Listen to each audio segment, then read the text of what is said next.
What is my redemption?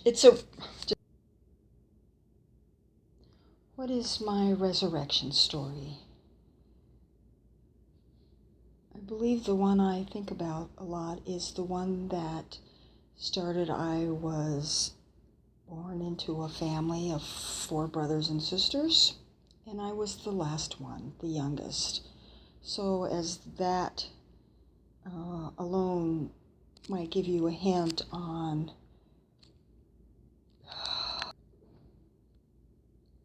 what is my resurrection story.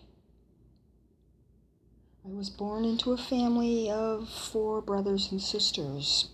And being the youngest, you can guess right away probably that I had people who talked for me, did everything for me. In fact, I never walked for the longest time because people carried me and I walked on my tiptoes. I just relied on them for everything. And so I spent my growing up years without a voice. I went through school being the little sister of somebody older than me. Oh, you're so-and-so's sister. Oh, and I never really enjoyed my high school. If I could do it all over again, I'd certainly be somebody else. So when I was 20, I got married, did everything everybody thought I was supposed to do, but I still didn't talk.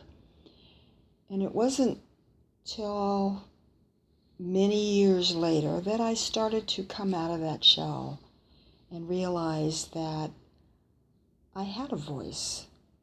I didn't need to have anybody speak for me. Actually, I was quite outspoken when I learned to use it. My brothers and sisters to this day still try to speak for me, and they don't get it. They have no clue who I am. When I was home in 1995 for a while recuperating from some surgery, I decided to look for my family, my dad's family, and in order for me to do that, I had to challenge my father, who was very, very strict, and I was afraid of him for pretty much of my life. And my father, many of you know, kept his family away from us, kept him a secret for 60 years. Because of the fact that he couldn't get into medical school, he changed his religion. My dad was born and raised Jewish. His parents immigrated from England by way of the Ukraine in the early 1900s, and the rest is history. He couldn't get into medical school because he was a Jew. He even received a letter stating that his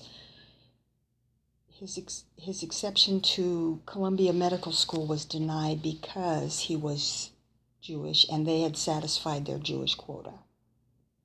So he did not like that at all. So he changed his religion, never his name or anything else, and his family knew, and I mean his cousins and nieces and nephews. His family started with us, my mother and all us kids. And I was out to challenge him, and I did. And I learned to speak up. I learned to get information out of him, and in 2005, I found part of my family. It was like finding my birth family. And in 2006, when my dad turned 90, I presented him with family trees of showing all of almost 4 full generations of family. I still have a lot of work to do, but I really started coming out and talking. And with the help of Pastor Ted, who taught me that I had a voice, I didn't need anybody to speak for me. I could be me. And I loved who I was. So now that was my resurrection. At 59, I fell in love with a beautiful woman and realized that I was somebody who had lived in basically another world for almost 40 years. When you find the truth, and you know who you are and can speak the truth and live the truth and be the truth, you feel higher than a kite. And I know with the help of Marianne and my daughters and my pastor Ted, and now my dad, who's very happy for my life, all is wonderful. Amen.